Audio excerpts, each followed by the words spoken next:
మిత్రమా, గాయం ప్రతి ఒక్కరి గుండెల్లో మంటని రేపుతుంది. కొందరు దాన్ని కన్నీళ్ల రూపంలో చూయిస్తే, మరికొందరు మాత్రం చిరునవ్వు రూపంలో దాస్తారు. ఒక మనిషి మరణిస్తే ఆ మనిషికి తప్ప అందరికీ తెలుస్తుంది. కానీ మనసు మరణిస్తే ఆ మనిషికి తప్ప మరెవ్వరికీ తెలియదు.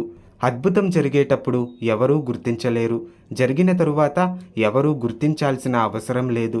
దాచి దాచి ఏం చేస్తావు? ఎలా తీసుకుపోతావు? ఎక్కడికని తీసుకుపోతావు? శవం మీద కప్పే గుడ్డకు జేబు కూడా ఉండదే.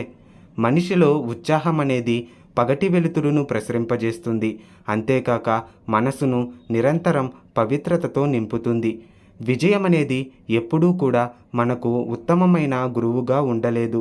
నువ్వేమిటో, నీకు ఎవరేమిటో ఓటమి మాత్రమే తెలుపుతుంది. కాబట్టి జీవితంలో ఉత్తమమైన గురువు ఒక ఓటమి మాత్రమే.